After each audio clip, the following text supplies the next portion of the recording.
香港嘅鋪頭集體執笠，香港嘅倒閉潮究竟有幾嚴重呢？39年嘅大昌食品宣布咗關閉28間實體店，退出咗呢個零售行業。41年嘅大巴麵包，33年嘅海皇粥店，呢一啲都係幾十年嘅老店，紛紛拉閘關門。茶餐廳嘅頂流翠華嘅市值由巔峰時期81億港紙跌到不足3億港元，難以置信香港嘅實體店大量執笠，究竟只係短暫嘅落魄，定係無可挽救嘅定局呢？曾經香港銅鑼灣嘅羅素街係奢華同埋繁榮嘅代名詞嚟嘅。2021年浪琴為咗搶一個鋪頭，月租金高達230萬港紙嘅。當時羅素街被評為全球最貴嘅商業街，甚至係超過咗紐約嘅第5大道。如今呢一度變成咗手機嘅配件店，月租金亦都由230萬跌到咗不足13萬，跌幅高達90%。咁意大利嘅品牌 Prada 關咗月租金900幾萬嘅旗艦店，唯物當年以月租800幾萬簽咗10年嘅租約，唔到3年就頂唔住啦，情願賠天價嘅違約金都要黯然離場。2025年香港嘅4大核心商圈空置率去到咗12%，可謂係前所未見。香港嘅鄧成波家族興衰就係呢一個變局嘅縮影啦。2021年鋪王鄧老先生離世嘅時候，香港嘅樓市仍然係處於高峰嘅，但係佢個細仔鄧耀升接班之後香港嘅鋪位租金開始大幅咁下跌。鄧耀升就為咗自救賣咗90幾套嘅房產，仲賤賣咗自己嘅豪宅，就算係套現幾百億港紙，仍然都係難逃危機。最終喺2025年嘅7月份申請破產。呢個一代鋪王嘅傳奇就咁樣退出咗歷史嘅舞台，令人唏噓啦。另外香港寫字樓嘅租金亦都係大幅下跌。李嘉誠嘅長江中心租金5年內暴跌咗30%。咁會長認為香港實體店集體執笠主要有4個原因。第一就係呢個服務態度唔好，香港甚至被新加坡嘅媒體戲稱為呢個趕客之都。壞事就傳千里啦，口碑唔好，日復一日客戶就自然會流失。可能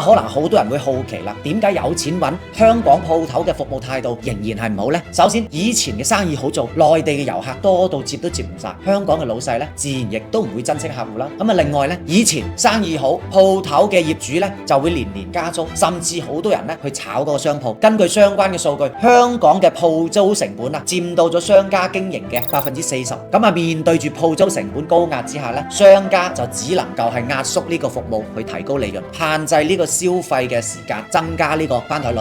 亦都係增加員工嘅呢個工作時間。員工嘅工作壓力大啦，自然亦都冇咩好心情為呢個顧客提供好好嘅服務。所以經常就會見到黑住塊面嘅。第二就係港人北上消費，大量香港人湧上去大灣區嗰度消費，本地消費者嚴重咁樣流失。呢個亦都係香港實體店執笠嘅一個重要嘅原因。去深圳嗰度食潮汕嘅牛肉火鍋，去中山食石岐魚鴿，去到珠海食呢個海鮮，價錢平到你笑啊！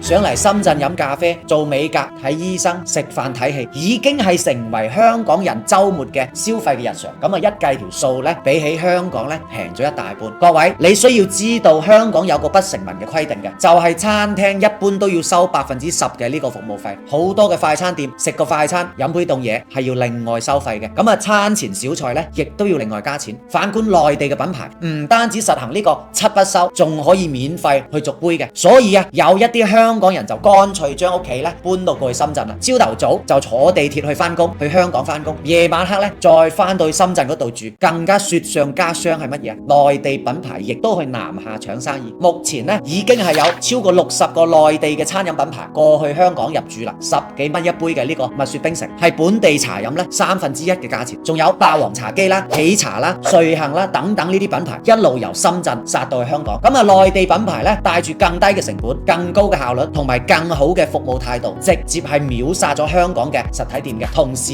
亦都係擊穿咗香港人過去20-30年迷一樣嘅自信。第三點就係消費降級啦。近呢幾年經濟環境唔好，消費者對價格更加係敏感。喺香港嘅餐飲消費高到離晒譜嘅，是但食餐飯都要成嚿水。呢一個亦都係導致香港客源流失嘅一個重要原因。最後就係香港電商嘅崛起啦。隨住疫情之後，網購就更加普遍。2025年香港電商嘅滲透率高達60%。消費者越嚟越傾向於線上購物，香港實體店嘅線下同埋客流量越嚟越少，相當無奈。總體嚟講，香港實體店批量嘅集體執笠，背後係多重不利因素疊加嘅結果。除咗港人北上消費、品牌競爭加劇，仲疊加埋本土消費嘅下降、租金以及人力成本高企等等呢啲原因。無論係鋪王家族嘅巨變，定係香港普通市民嘅困境，都喺度傳達緊一個事實：香港嘅實體店需要重新思考自己嘅定位，喺新嘅激烈嘅競爭環境裏邊咧，揾到自己嘅位置。畢竟啊，唯有與時俱進，先至能夠生存落嚟。你話呢？嗱，預約我嘅直播間，解讀更多嘅財富資訊。